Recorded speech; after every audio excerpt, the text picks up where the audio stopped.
Y España amaneció republicana.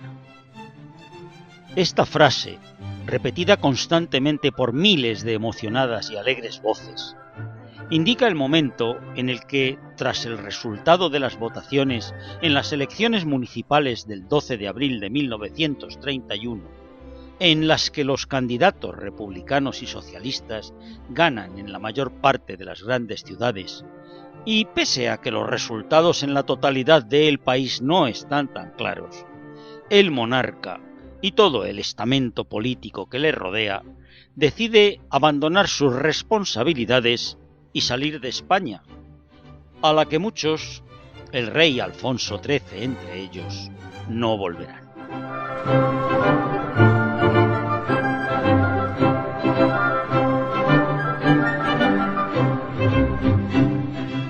El 14 de abril, en medio de un alegre clamor popular, se proclama la República, y un gobierno provisional integrado por todos los partidos republicanos y socialistas, presidido por don Niceto Alcalá Zamora, toma el poder, convocando Cortes Constituyentes que aprobarán una nueva y avanzada Constitución.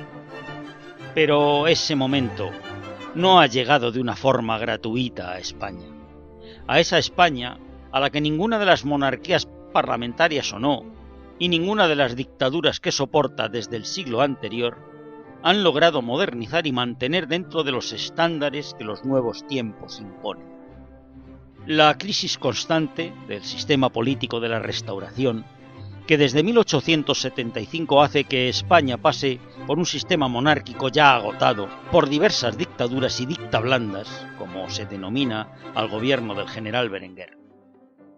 En los años anteriores, España soporta guerras externas contra Estados Unidos, en Cuba, Filipinas, Puerto Rico, más cercanas en el territorio africano del Rif, y también algunas internas, como las insurrecciones carlistas. Añadido a esto, se mantiene la concentración oligárquica del poder económico, que pone en manos de muy pocas familias no solo la posesión del capital, sino también la del suelo agrario, situación que empobrece de forma dramática a los trabajadores en un país eminentemente agrícola, en el que el 60% de la población vive aún en el campo y del campo, y en el que la industria apenas ha llegado a algunas zonas, Cataluña y el País Vasco.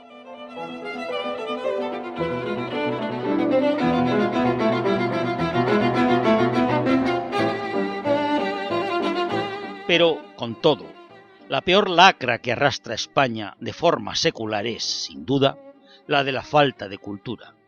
Cultura a la que solo tienen acceso las clases pudientes y, generalmente dentro de ellas, únicamente los varones. En los años 30 del pasado siglo, más del 45% de la población no sabe leer ni escribir, y otro 20% de aquellos que han tenido la suerte de poder ir en algún momento al colegio son analfabetos funcionales. Antonio Machado, con su lucidez genial, describe en un texto publicado el 14 de abril de 1937 qué es la República. Son, dice, unos cuantos hombres honrados que llegan al poder sin haberlo deseado, acaso sin haberlo esperado siquiera, pero que, obedientes a la voluntad progresiva de la nación, tienen la insólita y genial ocurrencia de legislar ateniéndose a normas estrictamente morales, a gobernar en el sentido esencial de la historia, que es el del porvenir. Con esta idea fuerza, y ante la caótica situación heredada, a los gobiernos republicanos les toca trabajar, y a ellos se aplican denodadamente, tanto que asombran al mundo con sus logros, y aún más cuando se valoran estos comparándolos con el tiempo en que se ponen en marcha. Si no contamos el periodo de guerra civil, en el que todos los esfuerzos se someten a las necesidades de la contienda, los distintos gobiernos republicanos solo disponen de 5 años, 3 meses y 4 días de existencia plena.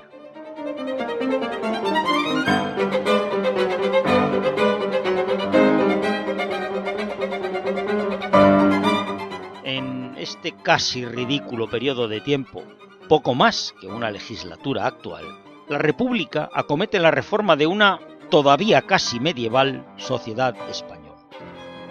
Se amplía el sistema democrático, se convierte el derecho de voto en universal, incluyendo por primera vez en España a las mujeres, se oficializa la separación entre Iglesia y Estado, profundizando en el laicismo, se acomete una reforma agraria que pretende que 2 millones de campesinos dispongan de tierra a través de expropiaciones pagadas con dinero público. Se inicia una industrialización generalizada. En el ámbito del trabajo se consigue la jornada de 8 horas, se logran vacaciones pagadas, la seguridad social, el seguro de enfermedad obligatorio, un salario mínimo más justo. Se acomete la descentralización del Estado y se modifican y modernizan leyes de todo tipo. Pero, sobre todo, se pone en marcha el proyecto estrella: la educación laica, pública, gratuita, social y sin discriminaciones por sexo. Naturalmente, esto implica una importante asignación de fondos presupuestarios y sirva como elemento comparativo el que el último gobierno monárquico dedicó 8 millones de pesetas para la totalidad de los gastos en educación. El gobierno de la República entrante dedica a ese menester en su primer presupuesto 20 millones.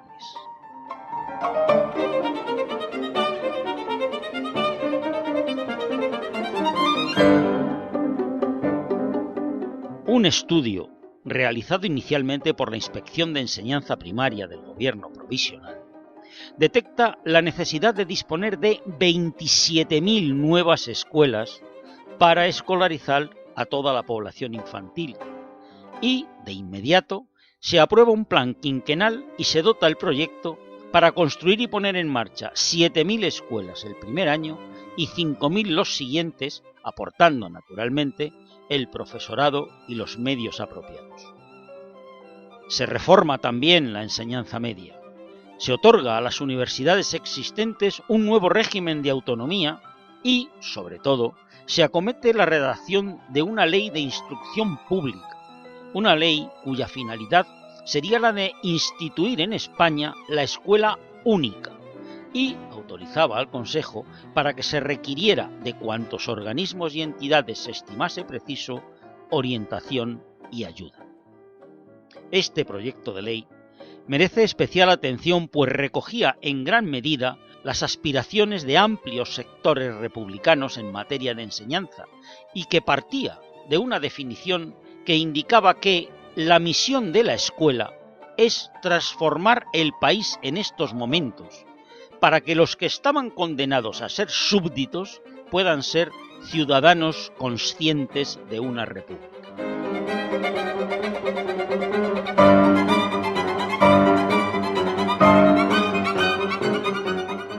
Rodolfo Llopis decía, en un lenguaje radical: no hay revolución política sin revolución educativa. Y afirmaba: en todas partes, la escuela ha sido el arma ideológica de la revolución. Por eso, no hay revolución que no lleve en sus entrañas una reforma pedagógica.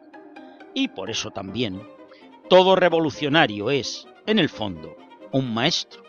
Y todo educador auténtico tiene espíritu revolucionario.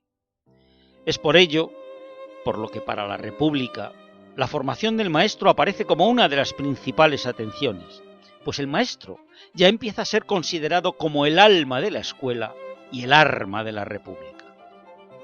Su formación se basa en 3 aspectos importantes: el cultural, que se adquirirá en los institutos nacionales de segunda enseñanza; la preparación profesional, que se adquirirá en las escuelas normales y para cuyo ingreso será necesario el bachillerato; y la práctica pedagógica, que se realizará en las escuelas nacionales. Además, se cumplirá practicando la coeducación, es decir, se fundían las escuelas normales masculinas y femeninas en escuelas normales mixtas.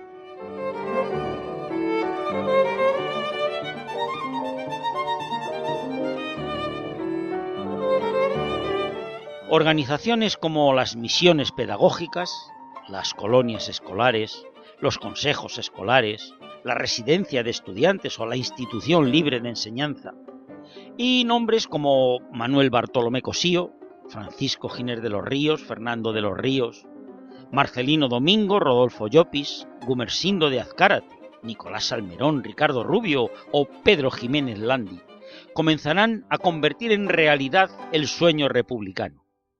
Sueño que fue desmontado en el negro periodo franquista y que hoy, desdichadamente, vuelve a estar en serio peligro.